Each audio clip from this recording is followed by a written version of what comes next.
Sugar daddy থাকলে কম কাজ করেও টাকা কামানো যায়। অপরদিকে উটের দুধের ব্যবসা শুরু করবেন মিষ্টি জান্নাত জানাবো আপনাদের। প্রথমে আসা যাক ফারিয়া শাহরিনের কাছে। ফারিয়া শাহরিন দীর্ঘ সময়ের ক্যারিয়ারে কাজ করেছেন বেশ কিছু নাটক ও বিজ্ঞাপনে, কিন্তু ফারিয়াকে নতুন করে ক্যারিয়ারে ঝলক দেয় কাশ্মীরি প্রেমিকা নাটক।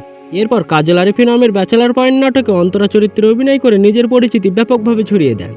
কয়েক বছরে দর্শক মহলে ব্যাপক সাড়া ফেলেছে ব্যাচেলার পয়েন্ট ফ্র্যাঞ্চাইজি। ইতোমধ্যে 4টি ধারাবাহিক দেখে ফেলেছে দর্শকেরা। এবার আসছে এর সিজন 5, আর সেখানেও এবার দেখা যাবে অভিনেত্রী শাহরিনকে। সম্প্রতি গণমাধ্যমের মুখোমুখি হন ফারিয়া শাহরিন। সেখানে ক্যারিয়ার, কাজ, শুটিং, ভবিষ্যৎ পরিকল্পনা সহ নানা কিছু বিষয় নিয়ে কথা বলেন অভিনেত্রী। জানালেন খুব তাড়াতাড়ি ব্যাচেলার 5-এর শুটিংয়ে যোগ দেবেন তিনি। এর বাইরেও মিডিয়াতে অভিনেত্রীদের নিয়ে ওঠা নানা বিতর্ক নিয়েও মুখ খোলেন তিনি। বিশেষ করে অভিনেত্রীদের আয়ের উৎস নিয়ে ওঠে নানান কথা। সে বিষয়ে ফারিয়া বোঝাতে চাইলেন অন্যদের মতো তার নিজের এখনও গাড়ি বাড়ি নেই। ফারিয়া শাহরিন বলেন, মিডিয়াতে থাকলে আসলে টাকা কামানো যায়, এটা ভেরি ট্রু। কিন্তু বাংলো, গাড়ি বাড়ি আমার আসলে এইসব কিছুই নেই। আমার মতো যারা কম কাজ করেছে, খুব সততার সঙ্গে কাজ করেছে, তাদের পক্ষে আসলে এত টাকা কামানো সম্ভব না, যদি না সুগার ড্যাডি থাকে। ফারিয়া শাহরিন আরও বলেন, তাই আমার ক্ষেত্রে এজন্য কোনো টাকা পয়সা নেই। আমার কোনো গাড়ি নেই, সারা জীবন বাপের গাড়িতে চড়েছি। আমার নিজের কোনো বাড়ি নেই, আর ভবিষ্যতেও কোনো সুগার ড্যাডি হওয়ার সম্ভাবনা 100 নেই। অপরদিকে বাংলাদেশে উটের দুধের ব্যবসা শুরু করতে যাচ্ছেন চিত্রনায়িকা মিষ্টি জান্নাত। সম্প্রতি এক সাক্ষাৎকারে এমনটাই জানালেন এই অভিনেত্রী। বললেন, আমি উটের দুধের চা খাই। এই দুধের ব্যবসা আমি বাংলাদেশে করতে যাচ্ছি, শিগগিরই লঞ্চ করব।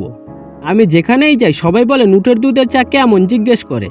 এখন থেকে আর এই প্রশ্নের মুখোমুখি আমাকে আর হতে হবে না, কারণ তারা নিজেরাই এর স্বাদ কেমন জানতে পারবে। মিষ্টি জান্নাতকে মাঝে মধ্যে আরব আমিরাত, দুবাই শহরে দেখা যায়। সামাজিক মাধ্যমে তিনি নিজেও জানান দেন।